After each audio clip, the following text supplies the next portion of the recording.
ರಾಜೀನಾಮೆ ಕೊಟ್ಟಿದ್ದಾರೆ ಸರ್. ಸರ್ವಾಧಿಕಾರ ಯಾಕಂದ್ರೆ ಡಿಜಿಪಿ ಸರ್ವಾಧಿಕಾರ ಧೋರಣೆ ಇದೆ. ಅಲೋಕ್ ಮೋಹನ್ ಅವರು ಸರ್ವಾಧಿಕಾರ ಪ್ರತಾಪ್ ರೆಡ್ಡಿ ನೋಡಿ, ಇಲ್ಲಿ ಅಧಿಕಾರಿಗಳನ್ನೆಲ್ಲ ಸರ್ಕಾರದವರು ಲೂಟಿ ಮಾಡೋಕ್ಕೆ ಹಚ್ಚಿಬಿಟ್ಟಿದ್ದಾರೆ. ಯಾರ್ಯಾರು ಕಾಸು ಕೊಡ್ತಾರೋ ಅವ್ರು ಮಾತ್ರ ಇರಬೇಕು. ತಿಂಗಳಿಗಿಷ್ಟು, ವಾರಕ್ಕಿಷ್ಟು, ಅಡಿಗಿಷ್ಟು ಅಂತ ಹೇಳಿ ಫಿಕ್ಸ್ ಮಾಡಿದ್ದಾರೆ ಸರ್ಕಾರ. ಅದಕ್ಕೆ ನಿಷ್ಠಾವಂತ ಅಧಿಕಾರಿಗಳೇನಿದ್ದಾರೆ ಅವರೆಲ್ಲ ರಾಜೀನಾಮೆ ಕೊಟ್ಟೇ ಕೊಡ್ತಾರೆ.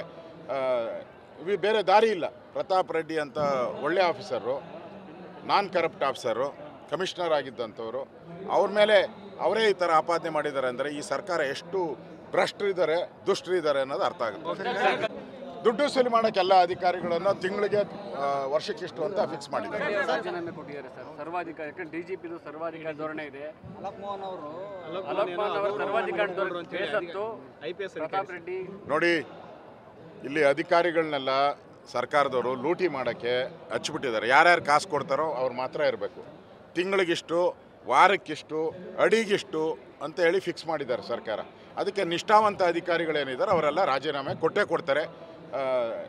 ಬೇರೆ ದಾರಿ ಇಲ್ಲ. ಪ್ರತಾಪ್ ರೆಡ್ಡಿ ಅಂತ ಒಳ್ಳೆ ಆಫೀಸರು, ನಾನ್ ಕರಪ್ಟ್ ಆಫೀಸರು, ಕಮಿಷನರ್ ಆಗಿದ್ದಂಥವ್ರು, ಅವ್ರ ಮೇಲೆ ಅವರೇ ಈ ಥರ ಆಪಾದನೆ ಮಾಡಿದ್ದಾರೆ ಅಂದರೆ ಈ ಸರ್ಕಾರ ಎಷ್ಟು ಭ್ರಷ್ಟರಿದ್ದಾರೆ, ದುಷ್ಟರಿದ್ದಾರೆ ಅನ್ನೋದು ಅರ್ಥ ಆಗುತ್ತೆ. ದುಡ್ಡು ಸುಲಿ ಮಾಡೋಕ್ಕೆ ಎಲ್ಲ ಅಧಿಕಾರಿಗಳನ್ನು ತಿಂಗಳಿಗೆ, ವರ್ಷಕ್ಕಿಷ್ಟು ಅಂತ ಫಿಕ್ಸ್ ಮಾಡಿದ್ದಾರೆ.